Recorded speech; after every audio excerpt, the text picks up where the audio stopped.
Today marks the 5th day since the deadly surprise attack by Hamas terrorists on Israel, prompting the Israeli Prime Minister to declare war. Officials now say more than 2,000 people have died, including 14 Americans, and thousands more have been injured.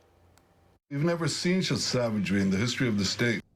The first U.S. shipment of weapons have arrived in Israel, and defense officials say a small group of U.S. Special Forces is on the ground to help with planning and intelligence. This conflict has a long history, and joining us to talk about the experience that he's had in Israel covering war, OU journalism professor, former war correspondent, Mike Boettcher. Good to see you again, Mike. Good to see you, Robin. Thanks, Mike. Let's talk about, we're hearing just coming in that from AP that Israel's prime minister and the opposition leader, Benny Gantz, are also now forming a war cabinet. Is this a good sign for Israel? What does this mean, Mike? Oh, this is huge. They needed this. They needed a unity government because their political system is fractured. For weeks, there have been demonstrations with hundreds of thousands of people in the streets protesting against Supreme Court reforms that Benjamin Netanyahu wanted. And it's deeply divided the country and the military. This brings it together. You have his fiercest critics and Benjamin Netanyahu, the prime minister, now together, and Israel needed that at this moment. You started covering the Middle East in 1982. What was the conflict like then? How has it changed and bringing us where we are today? Well, you know, history always echoes. And in 1982, Israel was being attacked by rockets from Hezbollah in the north. Israel invaded Lebanon, and that's why it's a lesson to us now, because in 1982 there was a massacre of Palestinians at Palestinian refugee camps near Beirut, and the U.S. Marines came in as peacekeeping force, and over 240 of them were killed by a suicide bomber later. In 1983. So that is how quickly the U.S. can be drawn into something, going back to 1982 and looking at now. It is something that we're always on the edge of being drawn into and having soldiers there. I think the last thing the administration in this country wants to do is put boots on the ground in a conflict in the Middle East. But certainly the reason those aircraft carriers were sent there is not because of Hamas and the Gaza Strip. It's to warn everyone else in the region, stay away. Iran, Syria, and Hezbollah, which is in Lebanon. Yeah, and it seems like the world is watching, you know, who is going to be pulled into it.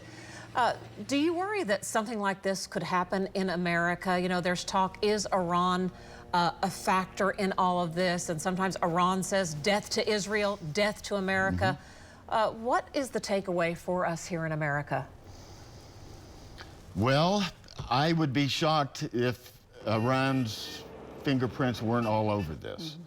They strongly support jihadist groups like Hamas all over the globe. They've been supplying Hamas with weapons, you know, for decades. And, you know, the question is, were they in on the planning?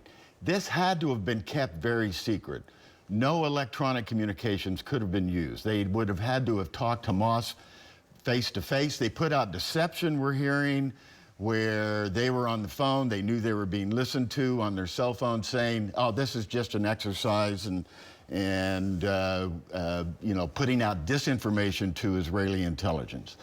But it is, you know, this whole situation really scares me right now. This is a pivot point in global history, just like Ukraine is as well. Yeah. You are in charge of growing and fine-tuning future journalists at OU.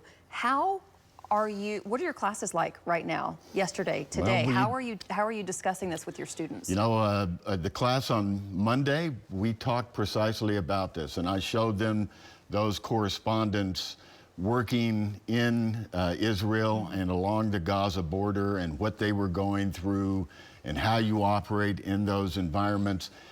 Look, you know, this is when I think journalism is at its best. If you look at all of those journalists who are on the front lines, braving those rocket attacks, as well as the civilians who are there braving those.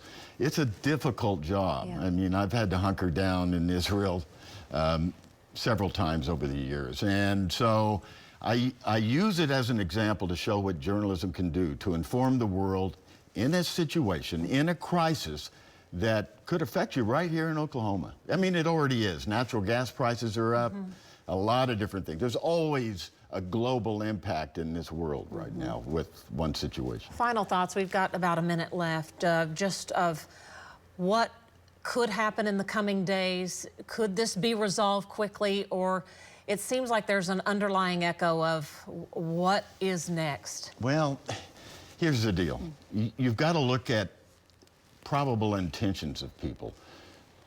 Hamas, I believe, with the brutality of this attack, and there's no way to describe it, but just the most extreme brutality on an ISIS level that they were doing. And I believe they did that because they want Israel to attack Gaza, to come in with boots on the ground and get enmeshed in this whole conflict and street-to-street fighting. It's like fighting a war on Manhattan in New York City with an underground system that extends for hundreds of miles all over the country through Gaza. And it will be a mess. And they want that because they want to torpedo efforts to bring Saudi Arabia into a treaty with Israel. And, you know, that is not in Iran's best interest. And that's why Iran may have fingerprints on this. I think they probably do. You know, having experience with this over the decades, you know, I think this may lead back to Iran. Mike Boettcher, thank you so much. Thank you for what you do at Gaylord College. Yes. The University of Oklahoma is very blessed to have you there after all your experience as a war correspondent in the Middle East, Afghanistan, and the documentaries that you've done. We really appreciate your time today. No, you know, this is my home, News 9. I mean, I love it here. You're So such a thank you for having resource. me. Yeah, Yes. we'll probably have you on again as we talk more about it. Anytime. Thank you, Mike.